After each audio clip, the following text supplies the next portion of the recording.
Hello, welcome to the Sideboard here at the Star City Games Team Open in Pittsburgh, brought to you by Carnox and Okie Dokie Dice. I'm Nick Miller alongside Dom Harvey, once again, Sideboard staple. Yeah, good to be back. Good to have you. Yes. This weekend, Hogak Arisen Acropolis is all the talk. We doubt we will have many tournaments where this deck is intact how it is, and where we will have the current mulligan rule. So we have to talk about this deck. It's been online for a couple of weeks, terrorizing the modern format. You've played it for a few rounds here. How good, how broken is this deck? We've seen it on camera do some absurd things. It's completely busted. There's no reason this deck should exist, and I expect it won't exist in a week or two. So for this one brief moment in history, you want to be on the right side of the argument. I wish I was here under different circumstances with some like funky Urza deck, or I'll have something brewed up for you guys in a few weeks, whenever the next Modern Open is. But for now, there is an elephant in the room, or a whole herd of these elephants in this room, and I think it would be silly to ignore it. So I've joined the dark side, and I'm playing this, and I don't regret it at all. Right, you talk to Magic players who played Modern when Eldrazi Winter was happening, and they say, I wish I would have played the deck. I didn't play it, I was trying to beat it like a fool. And then you come to this and the people are finally like, yeah, there's this busted deck, I'm gonna play it, I'm not gonna be left out. You're doing that for your team this weekend. And we'll go over the pieces here for those who haven't seen it. Modern Horizons gave us a few cards. Hogak, the Arisen Acropolis, Alter Dementia. This is the engine, this is the 1-2 punch of this deck. Explain how everything else revolves around it. Okay, so as a lead into that, I will go on the record as saying I was playing BridgeVine before it was cool, and it wasn't cool because it wasn't actually that good. It looked very impressive, and it had these amazing draws where you would just get 16 power to play on turn 2 and win. But those were the high end of your draws, and your average draw was a little unstable and was quite easy to pick apart. The recent printings from War of the Spark, Modern Horizons have just fix all of the problems that deck had. So now you have lots of different ways to get 16 power and play on turn 2 with Hogak and BridgeVine, and it just carrying feeder by itself can grow to insane proportions sometimes if you have one or more bridges and a Citrus Supplier and so on. But then on top of that, with Alter of Dementia, you have this infinite combo in the deck that just bypasses the entire combat step and most interaction that opponents can have with you. So previously, if your Vengevine got Path to Exile, that was a pretty big problem. Now you really just don't even care. That's so incidental to what's going on, unless they have so much other stuff along with it. So the way this works is, with Alter of Dementia, you can sacrifice a creature to mill either player, and in this case usually yourself, but then eventually you turn it around and fire everything at them. And this card is, I'm not going to call it a design mistake, because that seems a little ungenerous, but either this card is doing some ridiculous nonsense where it's part of an infinite combo that kills them on the spot, or it does absolutely nothing, and there's really no interesting play pattern in between.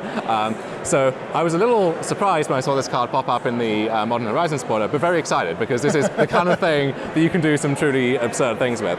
And then Hogak, in case there wasn't enough lessons learned from the Delph mechanic previously, we decided we really need to just have a canonical example of that for the rest of history, just in case they get any funny ideas again. So with this is very easy to cast manually, I guess, either out of your hand or out of your graveyard on turn 2. So if your opponent has turn 2 Rest in Peace on the draw, that's too slow a lot of the time. They can't afford to mulligan that hand, because what are they hoping for instead? But they're just crossing their fingers that you don't have one of these busted draws that is not going to care. And these two cards, on top of being ridiculous by themselves, interact in this great way too. So the loop here is that when you have enough cards in your graveyard, you can convoke out Hogak with 2 creatures in play and 5 cards from your graveyard.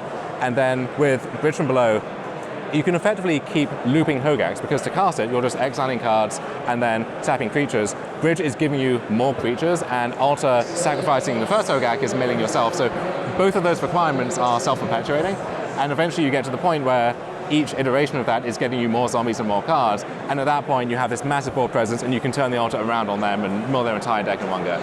Right, and that's the thing about this deck, is that unlike Dredge, it has multiple angles of attacks. You have this, I'm just going to put 1 billion power in play turn 2. Most people can't deal with that. If you can somehow interact and deal with that, we're going to mill you out. And one thing we saw even from the start of this tournament, round 1, we had the BridgeVine mirror. Of course. There was ridiculous things happening on the table, but there was also a ton of decisions going on as well. There was a lot of actual play going on, which really kind of showcased what the deck can do operated at peak level too.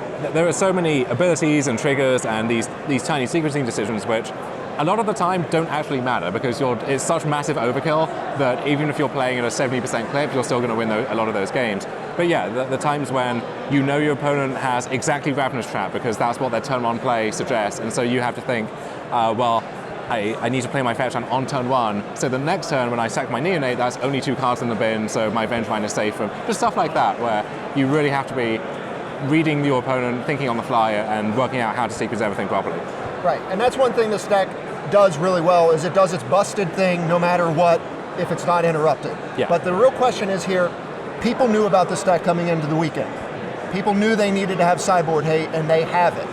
How does the deck operate when people are bringing the hate, and how do you win the matchups post-board? It really depends on what the hate is.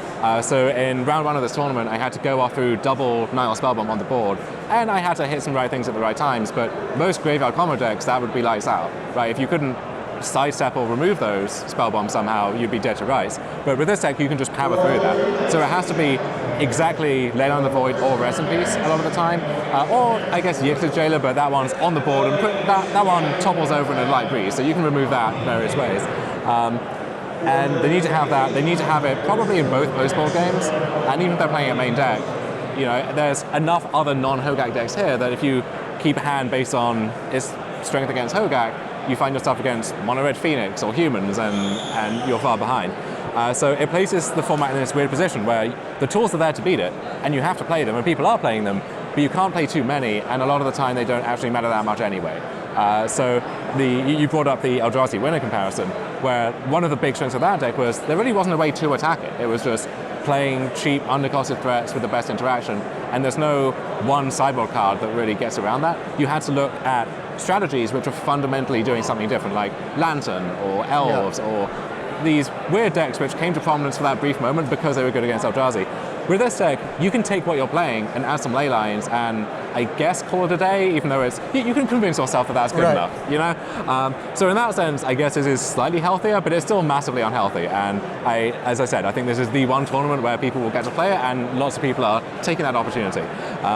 So the first week this deck was legal on Magic Online, it ran over the Modern Challenge, as zombies are wont to do. And then people said, well, okay, give the format time to adapt. I'm sure next week people won't be taken by surprise anymore, they'll have their hate. The next week people had their hate and it was still dominating the Modern Challenges and winning all the online MCQs and so on. So this is just a skirt of the format at this point and really needs to be dealt with. Right. They have to have their sideboard hate, they have to have it immediately, and not only do they have to have it, they have to hope you don't have the way to remove it, which in the sideboard we get to see that. You've got your Wisp Mares, you've got your Thoughtseizes, and you have your Wear Tear here. Mm-hmm. So these are your anti-hate measures. Right, you can smash green as some people are doing for Nature's Claim, Assassin's Trophy and so on. Good arguments in both directions there. I went with Wismare because I thought most people will have those specific enchantments, and with Wismare you can play as a blocker sometimes, or if they don't have their thing, then it's something that can trigger Vengevine for 1 mana, or you sacrifice it to a carrying feeder. There are just lots of moving parts in this deck, and so something that has the creature card type can slot into a lot of those just incidentally. Right. Outside of that, you have a couple of more fair cards. You have Fatal Push, Crypt Breakers, and then one of Plague Engineer. Mm-hmm. What is this, just kind of shoring up some of the fair matchups where you're going to trade resources? Yeah, so Crypt Breaker lets you turn on an engine in your deck just by itself, without using the graveyard, without needing really anything else, just blank pieces of card in your hand. You can pitch a Crypt Breaker, turn them into zombies, and then get all of that going.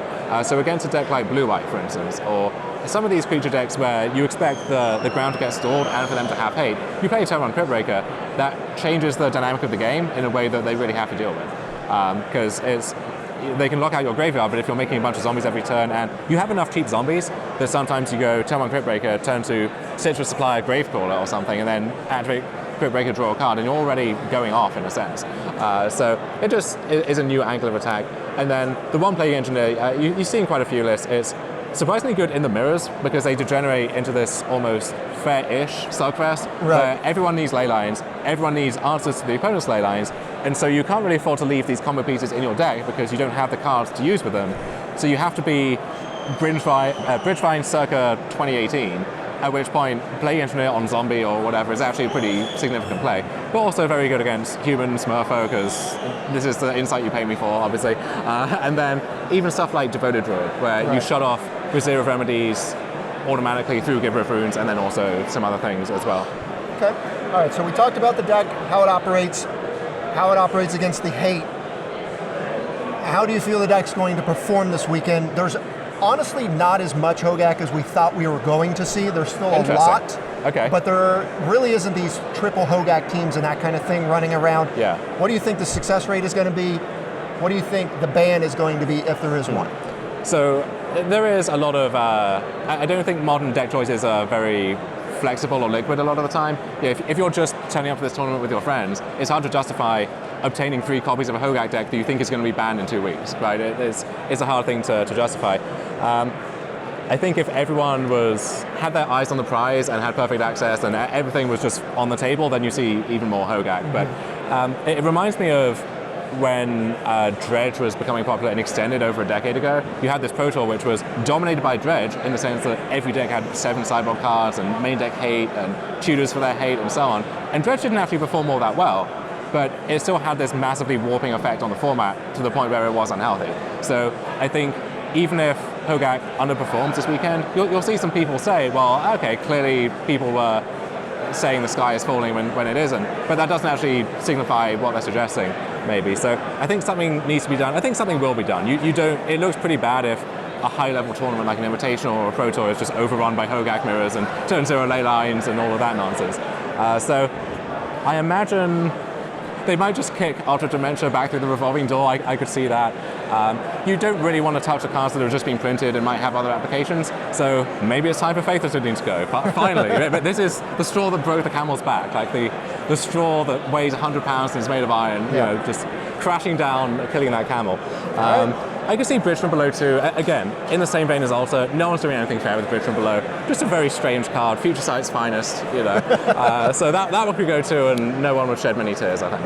All right, Dom. Well, it's SCGPITT is the hashtag, but you could probably alternate that to SCG Hogak if you would like.